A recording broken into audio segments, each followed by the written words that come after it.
বন্ধন news খবরের বন্ধন শুরু করছি আজকের খবর।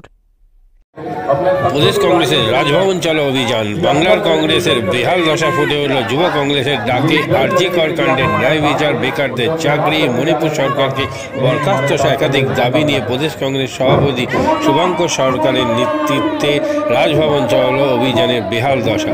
প্রাক্তন সভাপতি অধীর রঞ্জন চৌধুরী নেশা নয় চাকরি দাও এই দাবিতে সরব হয়ে তৃণমূল সুপ্রিম মমতা বন্দ্যোপাধ্যায়কে কটাক্ষ করলেন, কিন্তু তিনি নিজে রাজভবন অভিযানে সামিল হলেন না। এদিন ধর্মতলা মঞ্চ থেকে রাজভবন পর্যন্ত কংগ্রেসের মিছিলে ফুটে উঠল প্রদেশ কংগ্রেসের সাংগঠনিক দুর্বলতার দৃশ্য।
সরকার আদানের বিরুদ্ধে কোনো রকম প্রতিক্রিয়া নিচ্ছে না। মণিপুরে হিংসা চলছে, নরেন্দ্র মোদী মণিপুরে হিংসা বন্ধ করছে না।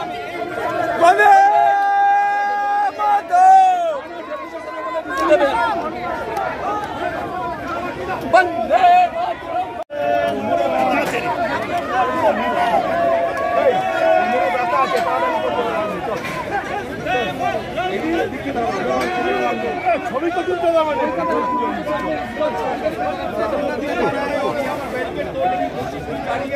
कांग्रेस के जितने समर्थक है उनको इस पर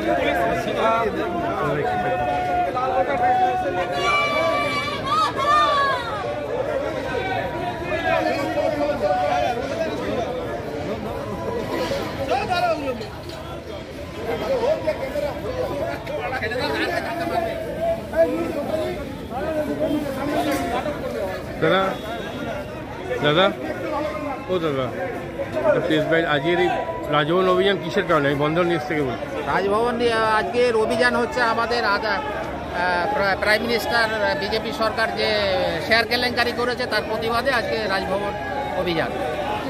এটা কি আজকের জন্যই না পরবর্তীকালে আরো আন্দোলন? পরবর্তীকালে আরো হবে।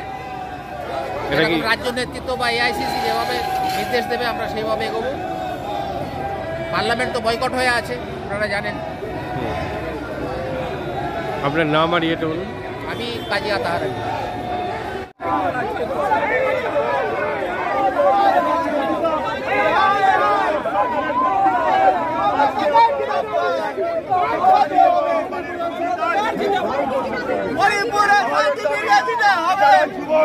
যারা চাকরি পাচ্ছে না তারা আজাদ করে মোদির সঙ্গে আজাদ করে আজকে তাই আমরা চাকরির দাবিতে এবং আদানি আব্বানি ছিল 10 দিনের মধ্যে আমি সবকিছু বার করে দেব।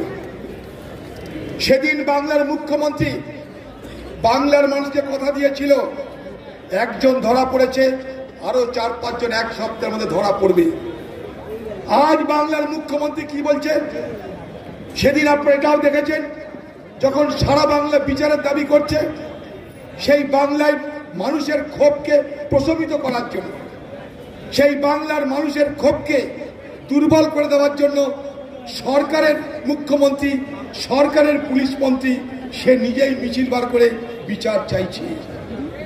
আমরা দেখেছি এটা, তার একটাই কারণ, প্রতিবাদের তীব্রতা যাতে কমে যায়। কিন্তু যে মুহূর্তে আদালতের কাছে জামিন পাচ্ছে অপরাধীরা, তখন বাংলার মুখ্যমন্ত্রী কিন্তু আর বলছে না আমি অপরাধীদের বিচার চাই, অপরাধীদের সাজা চাই। লক্ষ্য করে দেখবেন, সেদিন বলেছিল বিচার চাই, আজ দিদি বিচার চাওয়ার কথা বলছে না, বড় উল্টো হচ্ছে।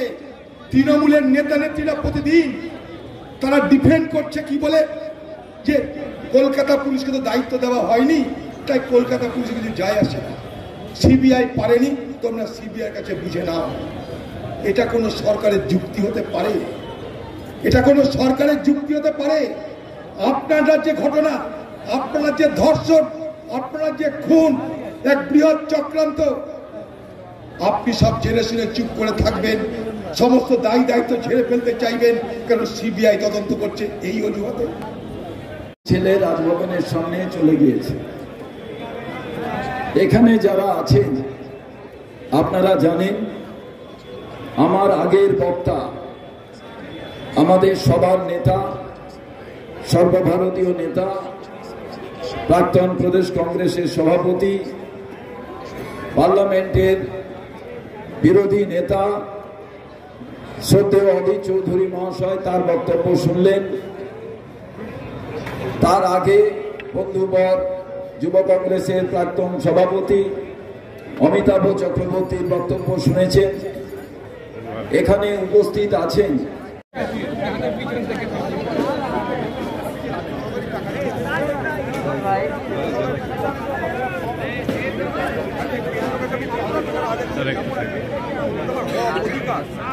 আমাকে দয়া করে না, আমিও মানুষকে দয়া করি, সেখানটা আজকে ধরুন কর্ণাটক, তারা হাইকোর্টে টাকা আদায় করে হচ্ছে, নাইনের জাজ, নাইন জাজের বেঞ্চ তারা অর্ডার দিচ্ছে সুপ্রিম কোর্টে বসে যে কোনো রাজ্যের ট্যাক্সের পাওনার অধিকার কেউ কেড়ে নিতে পারে না।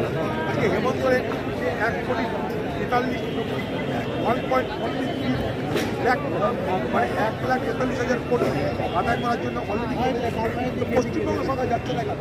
ট্যাক্সের কাজ, আবাস যোজনা, আমার তো পাও না এটা। আমি চোরটার ডাকাত বাঁচানোর জন্য, লুটেরা বাঁচানোর জন্য, অপরাধী বাঁচানোর জন্য কোটি কোটি টাকা খরচা করে কোর্টে যাচ্ছি, মানুষের অধিকারকে রক্ষা করার জন্য। মাদকাসক্ত যুবকদের জীবনের মূল স্রোতে ফিরিয়ে আনছে চুঁচুড়া নবজীবন ফাউন্ডেশন। আজ থেকে 7 বছর আগে পথ চলা শুরু হয়েছিল এই সংস্থার। হুগলি জেলা থেকে শুরু হয়েছিল নবজীবন ফাউন্ডেশনের কাজ। আজ গোটা উত্তর পূর্ব ভারতে ছড়িয়ে পড়েছে তার ব্যাপ্তি। জেলা ও রাজ্যের হাজার হাজার মাদকাসক্ত যুবকদের মানসিক ও শারীরিক চিকিৎসার মধ্যে দিয়ে সুস্থ জীবনের পথে ফিরিয়ে আনছে নবজীবন ফাউন্ডেশন। কী করে এই সংস্থাকে তিল তিল করে গড়ে তুলছেন বন্ধন নিউজ এর ক্যামেরার সামনে, সে কথা বললেন সংস্থার কর্ণধার চন্দন দাস। দেখি ওটার মধ্যে কি আছে, বা পাড়ার বড় দাদারা করছে, আমিও একটুখানি করি, ফিলিংসটা কি সেটা দেখতে যাই। এবং একটা সার্টেন টাইমের পর কি হয়, সেটা ফ্রিকোয়েন্সিটা তখন অনেক বেশি থাকে, গ্যাপ থাকে যখন শুরু করে, পরবর্তীকালে যখন নির্ভরশীল হয়ে পড়ে সেই একটা সাবস্টেন্সের উপর, তখন সেটা থেকে বেরোনোর জন্য সে নানা রকম চেষ্টা করে, কিন্তু তার ওয়ে আউটটা জানা নেই যে কোন রাস্তা দিয়ে গেলে নেশা থেকেও বিরত থেকে সুস্থ স্বাভাবিক জীবনযাপন করা যায়। তো আমি ভাবলাম যে শুধুমাত্র আমি সুস্থ স্বাভাবিক জীবনযাপন করলাম, আমার জীবনের সার্বিক উন্নতি হলো, বা আমার যেসব এম বা আমি জীবনে যে জিনিসগুলো করতে পারিনি সেগুলো আমি ফুলফিল করলাম, তাহলে তো শুধু আমার কথাই ভাবা হলো। তাহলে আমি এরকম কিছু কাজ করি যাতে আমার মতো আরও 5 জন আমার দ্বারা উপকৃত হয়, এবং একটা সার্টেন টাইমের পর যখন মানুষ চায় যে ফিরতে, অথচ তার কাছে রাস্তা থাকে না, তখন এই একটা WHO ওয়ার্ল্ড হেলথ অর্গানাইজেশন একটা প্রসিডিউর বার করেছে। গরম পানীয়র জন্য বিশ্বমানের flask, micro oven, mixer grinder, induction সহ আধুনিক রান্নাঘরের সামগ্রী উৎপাদন সারা বিশ্বে আলোড়ন সৃষ্টি করেছে বড়সিল। পাশাপাশি বিশ্বমানের সোলার গ্লাস, যা সোলার সিস্টেমের অন্যতম সামগ্রী তৈরি করে, সারা বিশ্বে নজির গড়েছে বোরোসিল। দেশের বাজারে পাশাপাশি বিশ্ববাজারেও সব প্রতিযোগী কোম্পানিকে পিছনে ফেলে এগিয়ে চলেছে ভারতের বোরোসিল। রাজস্থানের বোরোসিল কারখানায় 1200 মহিলার কর্মসংস্থান হয়েছে। প্রতিদিন রাজস্থানের প্রত্যন্ত গ্রাম থেকে ওই মহিলাদের গাড়ি করে কারখানায় নিয়ে আসে কারখানা কর্তৃপক্ষ। তারা বোরোসিলের বিশ্বমানের প্লেটের ডিজাইনে কাজ করে। দিনের শেষে তাদের গাড়ি করে বাড়ি ফিরিয়ে দেয় কারখানা কর্তৃপক্ষ। কর্মসংস্থানের এই বেনজির দৃষ্টান্তের জন্য বোরোসিল কোম্পানিকে কুর্নিশ জানায় ভারতবাসী।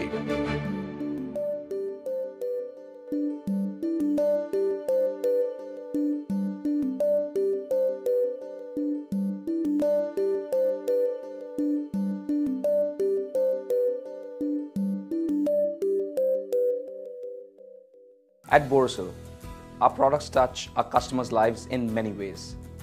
Our philosophy is simple: understand the evolving needs of our customers and deliver solutions to meet them.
We look beyond business.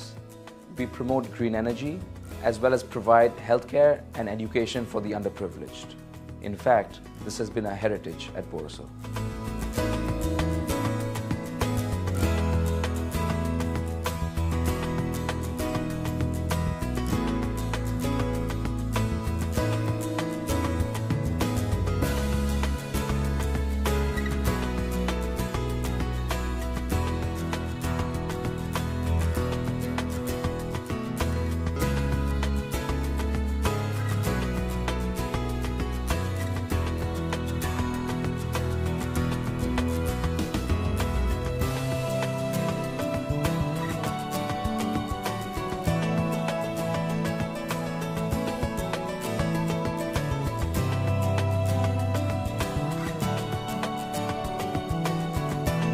Our products are developed with innovation and thought. It is technology emboldened by the human spirit.